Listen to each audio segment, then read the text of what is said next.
Olá, pessoas! Eu sou Natasha, este é o Redemunhando. Sejam bem-vindos a mais um Papo de Historiadores. E hoje nós vamos conversar sobre o livro Caetana Diz Não, da Sandra Lauderdale Graham, pela Companhia das Letras.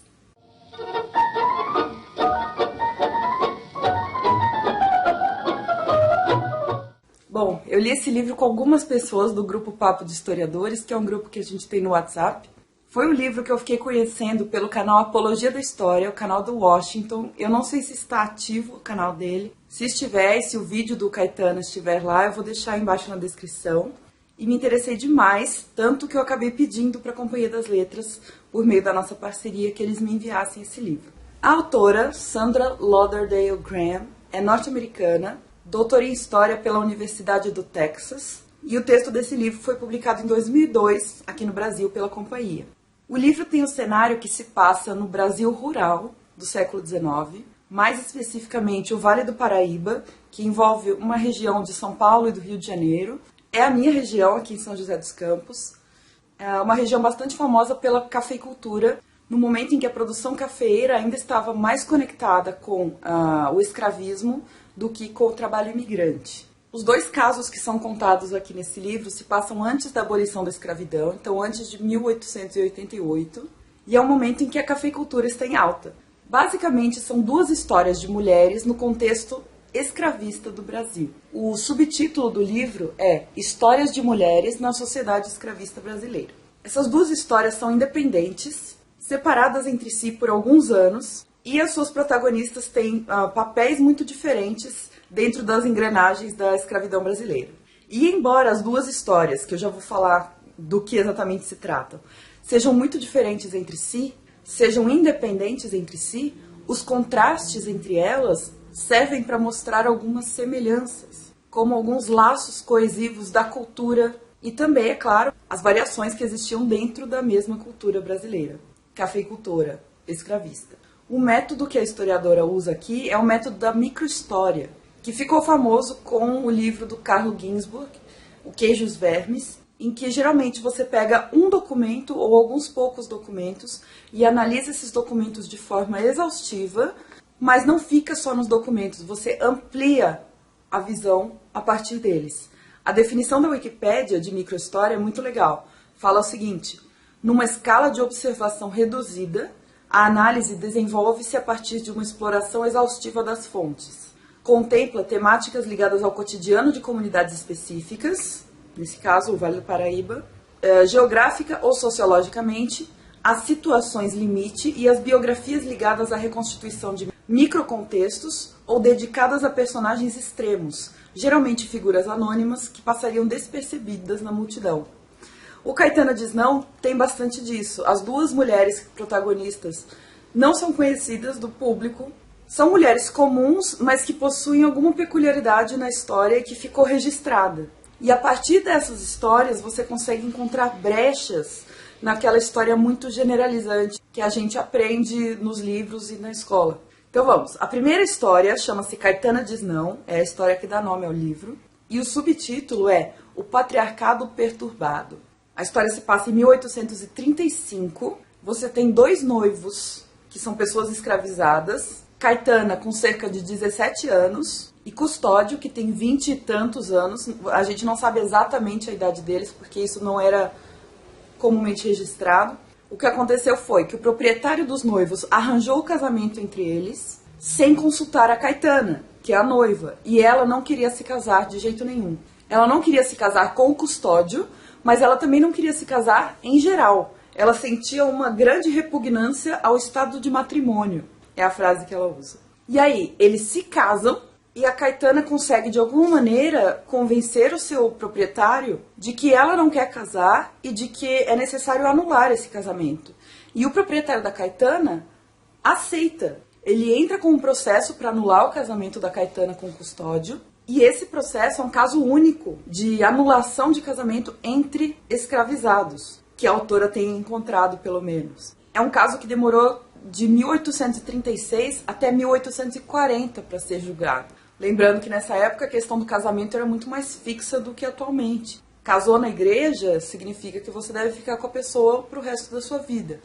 Mas então, utilizando o método da microhistória, A Sandra Graham parte desse processo jurídico de anulação, então ela pegou o documento que é o processo de anulação, analisou, e a partir dele ela conseguiu também analisar, contextualizar como é que se dava posse de terra no Brasil nessa época. Conseguiu falar sobre a importância da cafeicultura para essa região, inclusive com estimativas de preço, estimativas de produção. Ela consegue fazer conexões entre o público e o privado, que é uma coisa que sempre aconteceu na história do Brasil, como, por exemplo, relações de parentela, clientelismo, apadrinhamento, favorecimento, hierarquias, como é que funcionava. As hierarquias no Brasil eram levadas muito a sério, seja entre senhores e escravos, seja entre os próprios senhores, seja entre os próprios escravos, também havia uma hierarquização dentro de cada grupo social. Ela consegue nos mostrar um pouco do trabalho escravo e da rotina da vida na fazenda, consegue falar das condições dos escravos para se casarem e para formarem famílias. Então ela fala sobre a moradia, quando dois escravos se casavam, onde eles iam morar? Será que era num lugar diferente? Será que era no mesmo lugar? Quais são as vantagens e as desvantagens para o senhor se dois dos seus escravizados se casam? Ou seja, percebe que ela pega um documento aparentemente pequeno, só um processo de anulação, e amplia para explicar todo um contexto. Ela fala de economia, ela fala de costumes, e dentro de toda essa explicação, ela também acaba colocando alguns debates historiográficos muito interessantes e levantamentos de hipóteses a partir dos seus dados documentais. E é interessante também porque, no caso desse documento que ela escolheu para o Caetano Diz Não, a gente pode conhecer a argumentação dos advogados. Então, não só porque as coisas aconteceram, mas como as coisas foram conduzidas dentro do processo jurídico. A segunda história chama-se O Testamento de Dona Inácia, o Patriarcado Confirmado. Essa história se passa alguns anos depois, em 1857, quando Dona Inácia, que tem 86 anos na época, vem de uma família abastada, ela faz um testamento antes de morrer e toma providências muito generosas em relação a alguns dos seus escravos. Ela quer assegurar o futuro dessa família de escravos que ela está protegendo. Essas intenções acabam de alguma maneira se chocando com os interesses de um homem, que é o seu sobrinho, e as intenções da Dona Inácia acabam não sendo cumpridas na íntegra, na prática. Porque a Dona Inácia ela desconhecia tanto a sua própria situação financeira, o quanto ela podia doar ou não, quanto a lei brasileira. Então, uma das coisas mais interessantes que eu achei nessa segunda história foi a questão de que a autora nota que no Brasil a gente tem uma grande profusão de documentos jurídicos, que é comum em países católicos, que são documentos públicos, em oposição a documentos privados. Então, aqui no Brasil, é mais raro a gente encontrar um conjunto de cartas, por exemplo, que foi escrito de uma pessoa para outra, um diário. É muito mais fácil você encontrar um testamento, um documento jurídico de anulação de casamento, por exemplo. Porque a maioria da população era analfabeta. Inclusive, a própria Dona Inácia, aqui da história, ela é de uma família rica, ela é uma mulher idosa e nunca aprendeu a ler e escrever. Quem escreve para ela é o tabelião. Então, essa falta de documentos privados no Brasil, falta não, escassez, né, tem a ver com essa questão de a maioria da população ser analfabeta. Por isso que a maioria dos documentos que a gente tem, até pelo menos a República, são documentos públicos e oficiais. A Dona Inácia entra nessa estatística. Nessa segunda história, a autora vai analisar diversos parágrafos do testamento da Dona Inácia, contextualizando as situações e nos inteirando das condições da família. Inclusive, com direito à árvore genealógica, que no meio do livro ela coloca a árvore genealógica da Dona Inácia, para a gente entender as relações de parentesco, quem tinha influência maior sobre quem tinha filhos ou não, porque isso também interfere nas questões de herança, e assim por diante. Então, além de tudo isso, alguns temas abordados no segundo capítulo, na segunda história, são também questões de propriedade. Aqui ela fala um pouquinho de sesmarias, de como é que se dá as questões de espólios, casamentos, heranças, arrendamentos de terra. A gente fica sabendo um pouco sobre os rituais do século XIX, principalmente os rituais fúnebres, né? Velório, missa, enterro, como é que os ricos lidavam com isso, o que eles já deixavam preparado antes da morte ou não.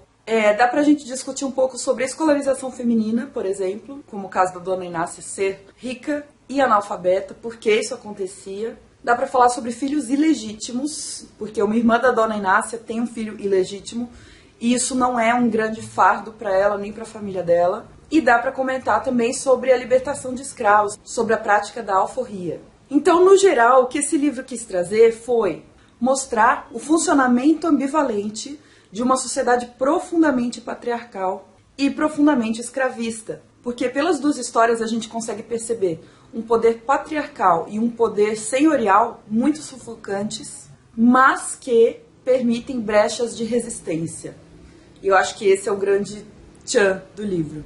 É uma coisa que eu gostei, achei muito interessante, foi ver uma estrangeira escrevendo sobre a história do Brasil. Esse olhar estrangeiro, esse olhar norte-americano de fora, nos traz uma visão um pouco diferente daquela que a gente já tem aqui dentro do Brasil. Porque é um olhar atento a detalhes que podem passar despercebidos para a gente, que já estamos acostumados a estudar esses temas de uma determinada forma. E também por isso eu acho que o livro tem um tom didático muito interessante.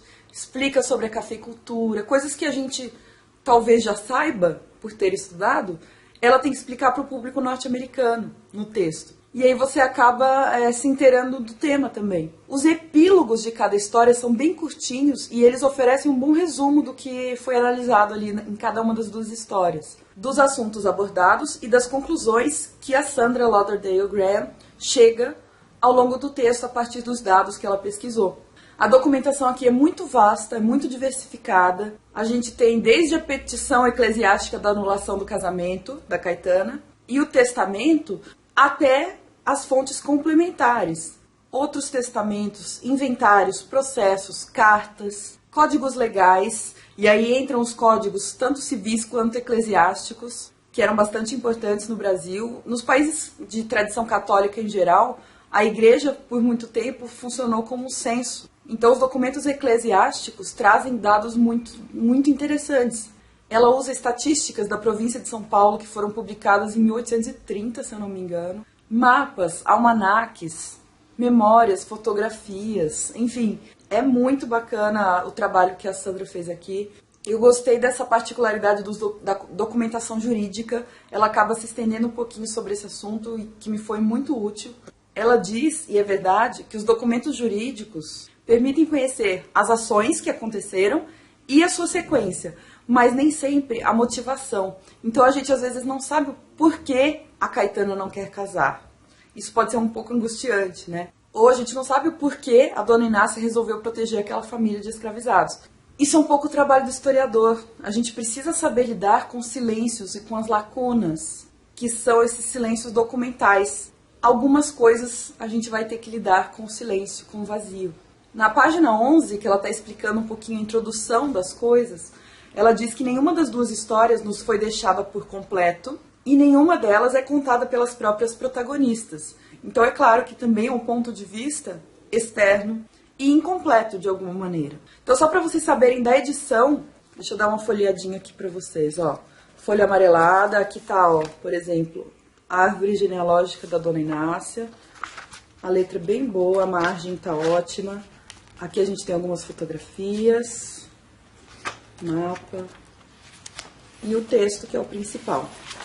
Nessa edição tem sumário, prólogo, agradecimentos, notas explicativas e de referência.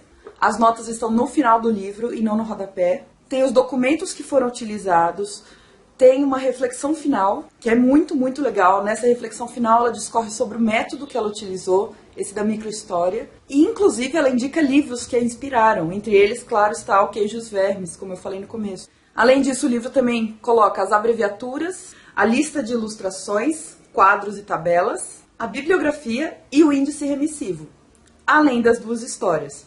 O livro inteiro tem 289 páginas, ele é pequeno, mas muitas menos se você for contar só as histórias, porque outra parte grande aí são as figuras, as tabelas, os documentos e as notas no final do livro. Resumindo, são duas histórias de perturbação do sistema patriarcal brasileiro. São histórias que têm a ver com resistência, com contestação e com liberdade.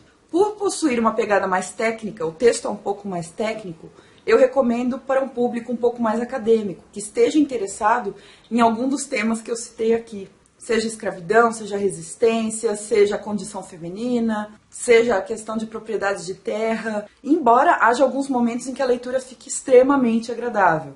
Não são todos os momentos, mas em muitos isso acontece. Parece que você está lendo um romance. E o duro é que não tem final, né? Você não sabe o que acontece com a Caetana depois. Trata dos personagens históricos com a complexidade que eles merecem. Inclusive, reduz e questiona bastante os estereótipos que generalizam os tipos quando a gente está acostumado a tratar desse tema. Então, por exemplo, aquele senhor de fazenda de café que é extremamente violento e duro com seus escravos, intransigente, agressivo. E nesse caso a gente vê um senhor que precisa negociar com seus escravos para poder que eles trabalhem melhor, que eles vivam mais, que lhe deem mais lucro, né? Então, de alguma maneira, claro, isso está tudo ligado à exploração. Mas não é tudo tão simplificado quanto a gente costuma ver. Então, além das histórias serem interessantíssimas por serem casos únicos, esse método do close-up, você vê o pequeno para explicar o grande, eu acho um método muito gostoso de se ler, né? Você explica as tendências mais amplas do contexto a partir de um documento. E o legal é que esse tipo de método, a microhistória, ela possibilita a gente enxergar pessoas que talvez a gente não conhecesse nunca. A Caetana, por exemplo, né, deve ter sido uma pessoa extraordinária, no sentido de diferente. Uma mulher no século XIX, com idade de casar, que foi criada num ambiente de casamento, porque a família dela inteira se casou, etc., que se recusa a casar. A gente fica com aquela pulga atrás da orelha, né? Por quê? Por que a Caetana fez isso? O que a levou a pensar desse jeito?